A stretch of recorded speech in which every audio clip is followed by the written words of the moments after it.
Okay, brilliant. Thanks a lot for doing this, Rory. I want to start by asking you about kind of where you see the future going in terms of AI, because is there a risk that we could overdo this? There's a huge risk which may not come from AI at all, but from the people who deploy it.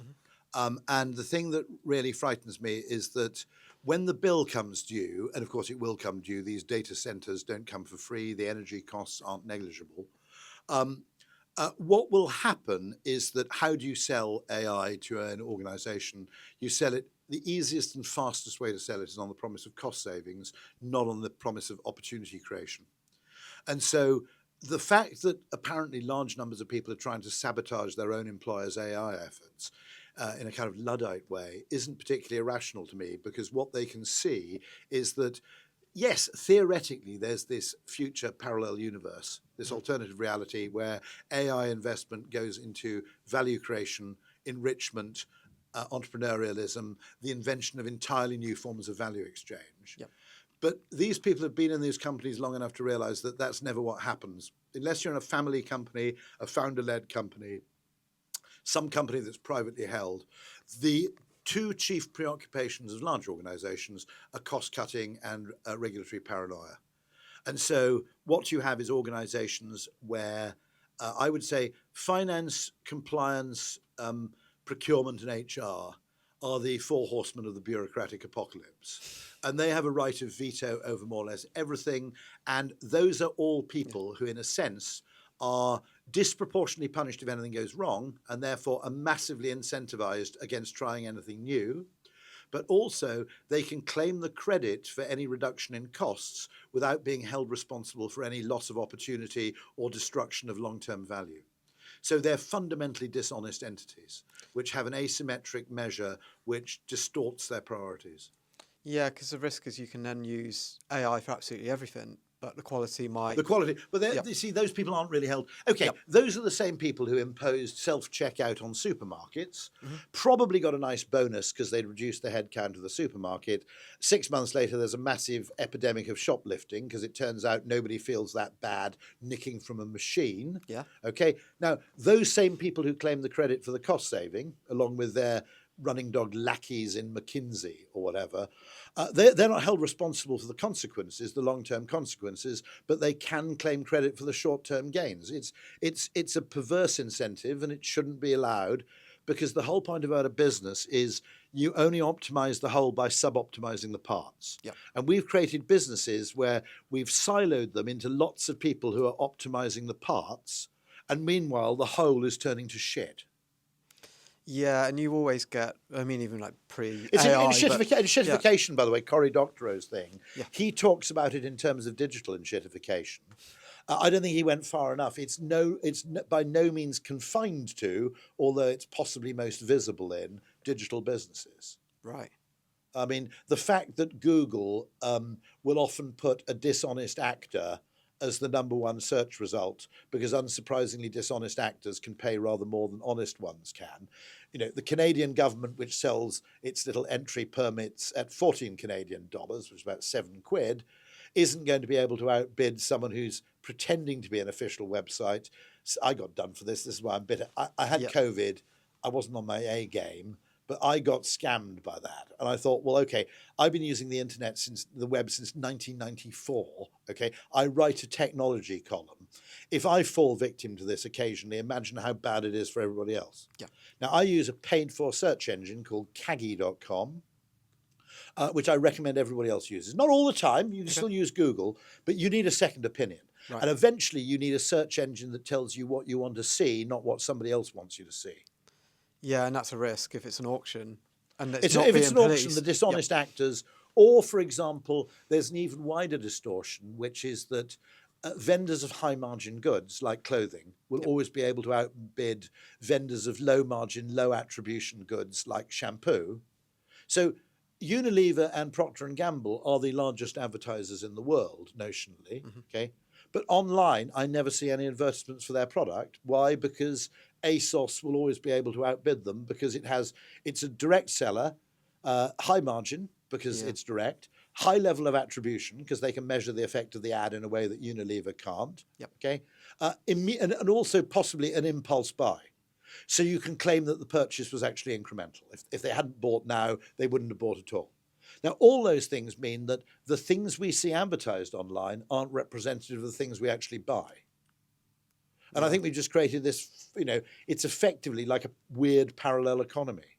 It's really interesting, actually. Yeah, you're right. And yeah, it's about the margin, because Yeah, if you're not making that return, and I once called this the Walford effect, because I bought from the Walford website. My daughter, just to be clear, I'm not a hosiery fetishist, but I might be, but this wasn't the reason. The reason was that my daughters had to wear tights for their school uniform, and they kept laddering. And a friend of my wife said, look, buy the expensive ones, because, in one way they're a total rip-off. On the other hand, they're not, because they last a lot longer. Go to this website. It's like 20 quid a pair for these things, or 25 quid. They did last, actually. They were worth it. Yeah. But the margin on that is going to be, put it this way, they ship them by FedEx. So I think that gives you some idea of the margin. But the margin on that's going to be monumental. Okay. And consequently, after I bought those two things, for the next few months, I barely saw advertising for anything else, because I was one of this tiny niche number of people who might buy direct from the manufacturer, and so they could effectively spend another £30 on reaching me. And if I only bought once, it was still worth doing. Yep. Weirdly, I see very little car advertising online, and I don't understand why that is. But maybe that's a low margin business, actually. Quite possibly. Quite possibly. Yeah. Yeah. Well, Tesla are a good example of they've never done advertising. It's always. By the way, a total mistake. Right. And he would sell a lot more cars if they advertised. Yeah. But I don't always say that, because I'm now in the behavioural science practice. I have no particular vested interest in advertising. Starbucks have started advertising. They resisted it for ages. Mm-hmm. It works. Yeah. But by the way, if you have that kind of scale, and actually, an awful lot of Tesla marketing is word of mouth marketing, and it's because you're in a rich conversational category. And also, don't forget, they started off almost as a natural monopoly, so they didn't need to. If you wanted an electric car, you went straight to Tesla. Now, with the advent of Chinese cars, if you have an 18-month advantage over the low-cost competition, you better start telling people about that. Yeah. And with a lot of digital businesses, it's not advertising or not doing conventional advertising is ideological. It's not doing direct mail is ideological. It's nothing to do with efficacy. It's interesting you were saying earlier about, will this flip? So if everyone's using AI and let's say they're automating outreach, and again, like obviously there's positives to AI, but if everyone's kind of doing the same, does that bring back direct mail? Does it bring back like different ways of how do you stand out? There's a possibility of a complete collapse of trust in the online world. Yep. I genuinely mean this, because legislation is too slow. We should have had legislation on the ease of cancelling subscriptions 5 years ago. Right. You should be able to go to your credit card website, and your recurring payments should appear separately on your credit card website. And if you want to cancel one of those recurring payments, you can just cancel them without affecting your credit rating. Yeah. Okay. This is not ethical. Now, the reason why is an advertising person getting angry about this? I'll tell you why. Because although it's great for a few of our individual clients who love subscription revenue, and the finance department particularly loves subscription revenue, when I advise Kaggy, they have a subscription system which is if you don't use the service in a month, you don't pay. Mm-hmm. So it automatically goes to sleep if you don't use it. That is an ethical form of subscription, right? Now, why am I campaigning for this? I appreciate that we probably have clients who are doing very nicely out of inertia selling through subscription. However, overall, I'm interested in the overall health of the economy. We now have a consumer base who are preternaturally reluctant to subscribe to anything because they're once bitten, twice shy. In other words, they've all ended up paying for things for 2 years after they've actually used them. Consequently, you now see a subscription offer and you go, no, I'm not getting done like that before. So the legitimate actors, the honest actors, are suffering along with the dishonest actors. And consequently, you see, people don't buy things according to what they are. They buy things according to their expectation of what they are. Yep. And if your expectation of any subscription, someone who comes along with a new streaming service is going to find it almost impossible to get started. Because we've got to have Amazon Prime, we've got to have Netflix, maybe we've got Apple TV. There's now so many. Yep. But now, hold on, you go, first of all, there's a limit to the number of things I'm happy to subscribe to as well. I don't particularly want my salary to come in one day and walk straight out the next, okay? We've already got mobile phones, we've got broadband, we've got this, that, and the other. Okay, those, finance people love that model because it's for predictable forward revenue. Yep. And people like, venture capital and private equity love that shit. I would argue some of those companies are sitting on a burning platform because legislation or technological change could kibosh your business model overnight. And the reason is you used to be able to subscribe to things by direct debit. Now, we can still subscribe to utilities by direct debit, and that's because you've got to keep paying utilities. Okay.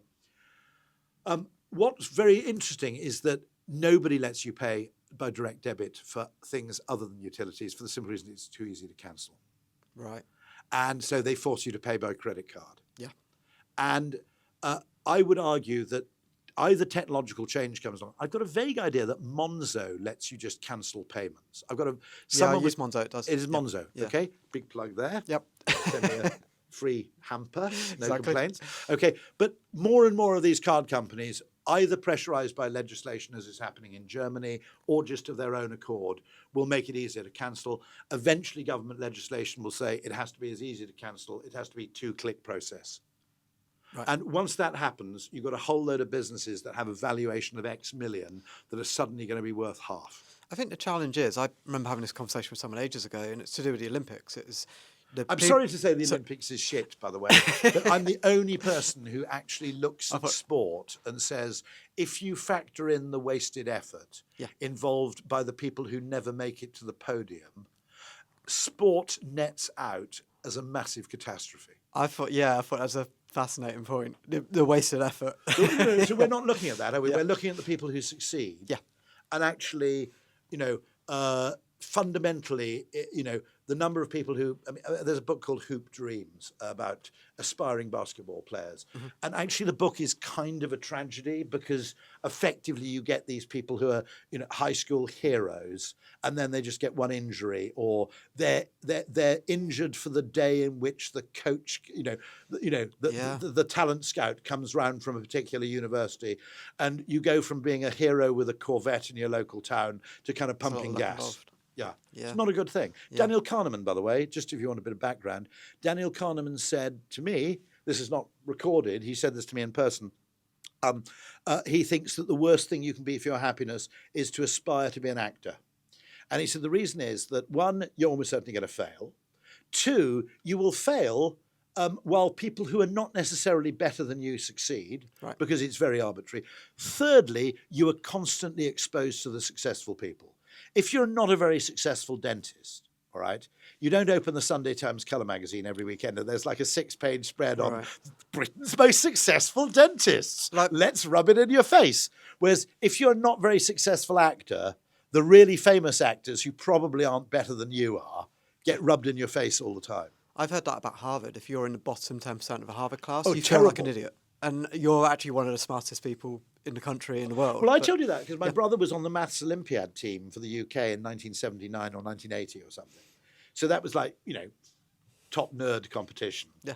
And so I literally spent my whole youth thinking I was shit at maths. You're absolutely right there. Actually, funnily enough, there's a wife of a very famous behavioural scientist who said her biggest mistake was going to Harvard where she was only, below average. And she said it dented my confidence for years. Yeah. And by the way, silver medal holders at the Olympics in the medium to long term are less happy than bronze medal holders. Right. Because the bronze medal holder is framing it as, well, I made it onto the podium. And the guy who wins the silver is, fuck, if only I'd trained just that little bit harder. Yeah, absolutely. That makes a lot of sense. Get a bronze, actually. That's quite a good tip for life. Yeah, try and get a bronze or invent your own sport. Yeah, I like that. As a paddle player, I definitely liked your point earlier. One thing I wanted to ask you about... This is fascinating. Yeah, because it's taken off. So tell me about it. It's because I met somebody who was big in Adidas and he said... We spotted paddle really early and we had the opportunity to own it and we left it a bit too late. Yeah, I mean, paddle in Spain, they've got more courts than they have have tennis courts now. Is it the same as pickleball in the US? Sorry, it's a bit of a digression, but Similar. What you're signing up to. Paddle players will tell you they don't particularly like pickleball, and I'm sure it goes the other way around. But yeah, pickleball is kind of the popular thing in the US. In the US, got it. Fantastic. Yeah. And by the way, I mean, it is interestingly, it's a sport where it's mostly about intrinsic enjoyment. Yeah. Which I think is really important. Oh, it's great fun. My one caveat with that sport thing is if you're just insanely good, You know, you're Usain Bolt, where you can break a world record without even trying. Yeah. Okay. Then, I mean, the guy obviously has trained very hard, but he has incredible innate advantages. Okay. And it's probably to do with joint symmetry, by the way, which is something inherited. Fine. And if you really enjoy it, that's great. But if you're actually banking on this to provide you with a living, the problem is that globalization emphasizes winner takes all effects. Yeah. And that's something we failed to spot with the internet, that when you connect everybody together, the gains become disproportionately concentrated. Yeah, it's like a pyramid at the top, I guess. Yeah. And so in tennis, you know, you're either a multimillionaire, but you've only got to, I mean, literally, I better not name the school because I don't want to identify the person. My brother met someone who was beating a current Wimbledon champion 7 years ago, and he's now teaching school kids how to play tennis. Right. Yeah.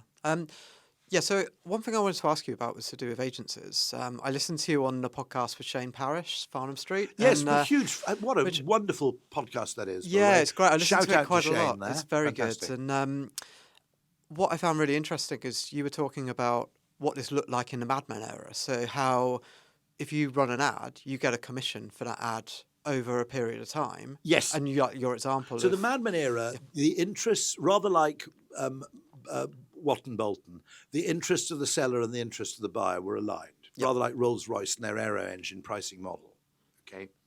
So you've got an alignment of interest. Rolls-Royce want to keep the planes in the air because that's how they make money. The airline wants to keep the planes in the air because that's how they make money. Yeah. With Watton Bolton, it was, we'll give you the steam engine for free. You pay us a third of the money you save on coal.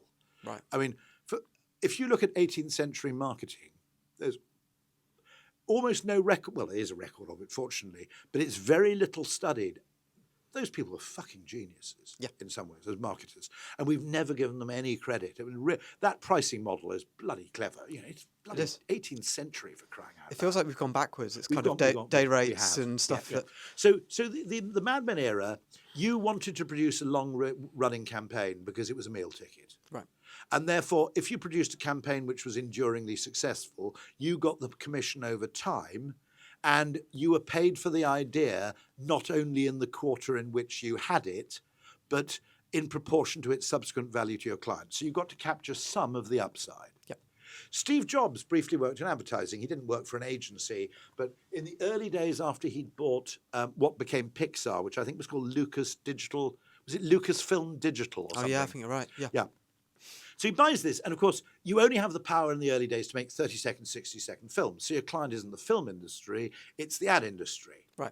And they produce some amazing ads using Pixar technology. And Steve Jobs looked at this business model and said, this is shit, because the client might have made 100 million out of this ad, but he pays me for my time and for my bandwidth and for my processing power, but I don't get to capture or share in any of the upside. Mm-hmm. And consequently, he said, this is a shit business model. And he went off and became the executive producer on Toy Story, where he got to actually pocket some of the successes. Yeah, it's fascinating. Okay. Yeah. Now, the advertising industry, when it was paid on commission, it was a loose fitness function. I won't recap the whole thing with Stephen Wolfram. When you're paid by the hour, it's a tight business function, right? A tight fitness function. I think, by the way, just to give an example of loose fitness functions rather than tight fitness functions, I've started to look at this whole thing more widely. An average speed camera is a loose fitness function. Mm-hmm. You're free to exercise judgment. You know, if you need to go at 55 to overtake a lorry just for 10 seconds, that's fine, as long as between these two cameras, on average, you don't go more than 58 miles an hour. Right?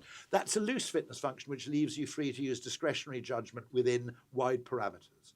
A tight fitness function is a fixed speed camera where if at this moment on the road you're going at 56 miles an hour, you'll find 100 quid. Yep. Regardless of context. I would also argue that in business, you should only measure the performance of teams, not of individuals. Right. Because it's up to a team to play to its own internal strengths, free of the constraints of each individual member of the team having to justify their own existence. Makes sense. That's a loose fitness function. Yep. Greg Jackson, an Octopus, argues that one of the reasons their business is so extraordinary is that they don't pay bonuses. Right. And he says, as soon as you pay bonuses, you start to have bonus metrics in order to make it fair. As soon as you have metrics, Goodhart's law kicks in and people start gaming the metrics, or they start fixating on what's measured at the expense of everything that's important. That's really interesting. Really interesting. Yeah. He's a total flaming genius guy, by the way. And there's a lot to be said for not focusing on short-term targets. This guy, I know him, so I'm biased because he's a mate of mine. But he one of the problems of Britain is we don't big up our best companies. Mm-hmm. Journalists are such a miserable bunch of cynical, totally pinko, embittered fucking. Admittedly, they did make the worst career choice imaginable in about 2007, didn't they? Yeah. That's what a journalist is. Okay, it's someone who made a really bad career decision. Yeah, fair enough. Okay, Yeah. but. In the United States, when you have a really good business, people hero worship it too much. Yep. Right? Okay. Yeah. In the US, it's excessive. In the UK, it's not sufficient. And there are people who, whatever ultimately ends up happening, they've changed the world through business. And you can include in that, obviously, there's Dyson we should make more of a hero of. There's obviously, I think Optimus Energy is an extraordinary success story. Mm-hmm. AO is another one I cite. And we should make much more of these. Ocado. Yep. They're all world-leading companies. Yeah, right. It's true, actually, yeah. It's really unfair because, okay, it's probably because the BBC set this, sticky back plastic, fucking, what was the other one? You could never name brand names on the BBC. Right. And also that journalists, if they write anything nice, people assume it's PR, so they're discredited. Yeah. Except for travel journalists, by the way, where travel journalism is basically a branch of prostitution. You write nice things in exchange for free holidays. Yeah. But that creates, by the way, very perverse effects, travel journalism, because with the best will in the world, right? If you and I were offered a free stay in a 5-star hotel in the Maldives. Sounds great. Or we could check out the new Butlins, right, for free. Yeah. We're going to go to the Maldives. Of course. Okay, let's be honest, okay? The problem is that the holidays that are actually written about are totally unrepresentative of the holidays most people take. Right. It's another one of those insane, because if you're paying the journalist effectively with a freebie, super luxury and high-end stuff just has a completely disproportionate effect. Yeah, of course. Yeah, no. And one last question I've got, actually, is, again, looking at it from an agency lens, you talk quite a lot about brand perception. Mm-hmm. Are there areas you see that agencies underinvest in that they don't see are valuable? Okay, so we've got the whole system about how we're paid. Yeah. Okay, which is we used to be paid in a way that made it advantageous to us to come up with new ideas unasked for. Right. When you're paid by the hour, you only come up with ideas on demand. Mm-hmm. Now, nobody went to the Beatles and said, we'd like to commission a song about a submarine. Okay, the best creative ideas emerge out of nowhere and you sell them on up. Right. Okay, I mean, I can't imagine anybody writing a commission. Okay, I want to hold your hand. You might have said we'd like a song about hand holding, but you can't imagine anybody writing a brief. They didn't do keyword research around a yellow submarine. No. We've done research that shows that submarines really play well with, a key demographic. Okay, I think that AI will mean that ad agencies, or rather production companies that reinvent themselves as ad agencies were originally media brokers who then offered creative services as an added value to justify the commission they got from the media owner. Mm-hmm. I think that ad agencies will get outcompeted by production companies that produce ads spontaneously and are asked for and then go and sell them to clients. Right. So I think that Cannes in 20 years' time will be a trade fair, not an awards show. Not a retrospective awards show. It will be, here's a great ad for a fried chicken brand. If you want to run it, it's $500,000 per market. Right. Okay. Yeah. That's how TV works. You go to MIP TV and it's, look, we've come up with this thing. Who wants to be a millionaire? Mm-hmm. We own the format. Ka-ching. Yeah. Right. And I don't think there's anything we need to sanctify about the agency model, which is you wait to be asked. And I think it's going to be disrupted in terms of AI because that might take what was previously 10 hours, 100 hours worth of work, and it might be cut in half. The analogy I use is the Fabergé egg, which is you had to make Fabergé eggs on demand because gold was really expensive. The craftsmanship was unbelievably time-consuming. Okay, now if you can 3D print a Fabergé egg, right? Yeah, you could do instantaneous commissions, but I think what you do is you get really good egg designers in and say make a great egg, and then we'll go and sell them. It's a lot easier to sell something that already exists, by the way. Much, much easier. It's much, much easier for someone to fall in love with something that actually they've seen than something they imagine. By the way, one fascinating AI finding is that the Reddit group for women who have an AI boyfriend is inordinately larger than the Reddit group for the men who have an AI girlfriend. Oh, really? I was married for 35 years before I discovered this, which is actually, there's this thing called empathy, which, Right. which it took me a long time to get my head around it, which is that if your partner comes home and says, I've been having a hard time at work because so-and-so did this and so-and-so happened. It took me 30 years to tell you're not supposed to solve the problem. Okay, that's mansplaining. You go, oh, I know, it's terrible, isn't it? Oh, I know. And AI is brilliant at that, you see. Going, yes, I can quite understand. You must feel. Right, yeah, of course. Whereas my natural reaction was, well, if your boss has a problem, Terry down the pub, he knows people. We could probably sort something out. Yeah. Right? Okay. Yeah. Right. Okay. But no, you're not supposed to do that. You're supposed to make someone. Anyway, but the other prediction I made, which turned out to be already true, was that what we really got to think about with AI in the corporate setting, people are just going to use it for cost cutting because that's the easiest business case to make. Yeah. Now, AI has the potential to produce fantastic new businesses, which it will do, but there'll be new independent entrepreneurial businesses because the existing businesses are just going to get addicted to the crack of using it to reduce headcount. Yep. With, by the way, unbelievably negative effects on corporate culture. Because for 150, 200 years, there was an unspoken assumption if you work for a business that if the business does well, we all do well. Mm-hmm. The very least, if the business does well, we get to keep our jobs, right? Okay? That was implicitly understood. And then if the business does really well, maybe we'll get quite rich, or I'll get promoted, or we'll expand, or I'll get, posted to the Reykjavik sub-office with a pay rise. Sure. Okay?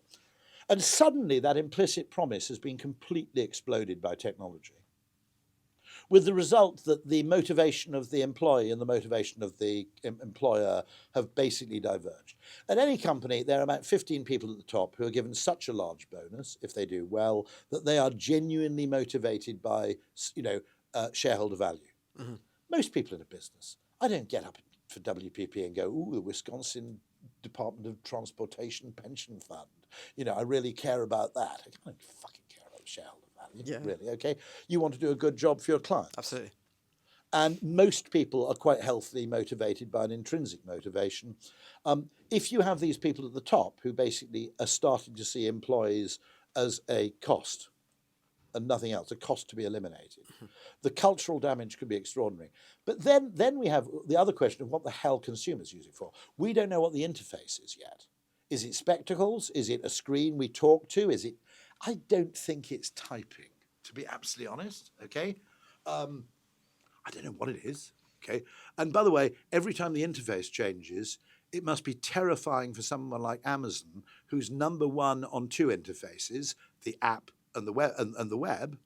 But now, I think they created Alexa as a defensive moat, which is what if voice becomes the default mode of shopping? It never did. Mm-hmm. Instead, we just go, what's the weather like and what time is it? Yeah, that's right. Yeah. The best thing about Alexa, by the way, is it's really nice in the morning. I don't like having Alexa in the bedroom because there are obviously privacy implications, okay?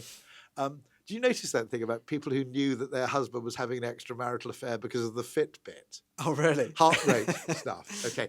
No, I wasn't suggesting I was having an affair. I was merely saying there are privacy implications to having. But it is quite nice to be able to find out what time it is in the morning without having to open your eyes. Yeah. Because you can get back to sleep again. You're right. It's useful. That's one of the biggest applications of Alexa. And what's the weather going to be? Right. And actually, for the money they spent on Alexa, they could have given everybody on the planet an alarm clock and a thermometer. But they did it as a defensive mode. Yeah. Now, the chance arises that the way we shop is totally different and that Amazon is a latecomer to the party, they don't dominate, and that actually what we do is we have a personal shopper we chat to on a TV screen, not a computer or a phone, it's my prediction. Mm-hmm. I want to bring back the telly.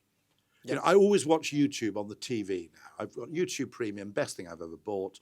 I like watching it on a proper fucking screen, okay? Because I grew up, everybody spent, okay, my kids drive me insane. My kids are so fucking weird, okay?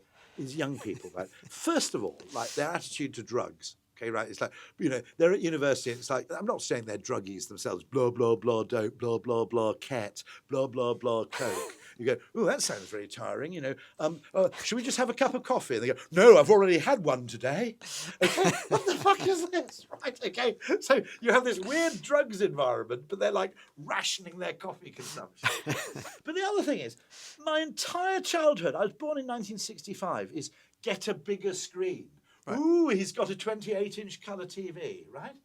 And then my kids go and watch Hollywood films, okay, on something the size of a fucking letterbox. Yeah, it doesn't make sense, This is bullshit, right? It's shit, right? Some poor, Roger Deakin, Sir Roger Deakin, greatest cinematographer of all time, has sweated blood over the production of that film, and you're watching it on literally something the size of an envelope. Yeah, For crying out loud, right? I love your point I want to bring back the telly as the default medium for interaction. Yeah. And AI on the TV where you go shopping by, I think you could create a YouTube AI shopping channel by melding content and shit. I think you could do something fucking amazing there. I don't know what it is. If I knew what it is, I'd do it. Yeah. But there's a whole new interface out there which we haven't even envisaged yet, combined with spectacles. I think that, I hate to say it, but I think Zuck's kind of right. I don't think the metaverse was the greatest thing in the world, but no. I think his bet on specs might be he might be in the money there. I think that makes sense. Yeah. I think the partnership with Ray-Ban's smart in terms. Well, then who's the Amazon of spectacles? Will it be Amazon?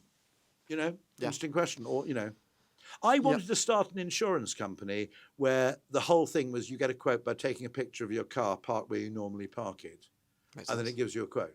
Because I said, if you can make the interface inordinately easier, fundamentally the interface determines the behavior. Yeah. And you can be dominant in one interface and totally fail in another. To some extent, that's why EasyJet exists, because the web came along. So direct booking, I'm old enough to remember when EasyJet planes had the phone number on the side, and then it was considered a bit radical when they put easyjet.com instead of 0800 whatever it was. Yeah. And fundamentally, the growth of EasyJet was empowered. The growth of the railway use, by the way, was also empowered by the web and by the ability the web created for dynamic pricing.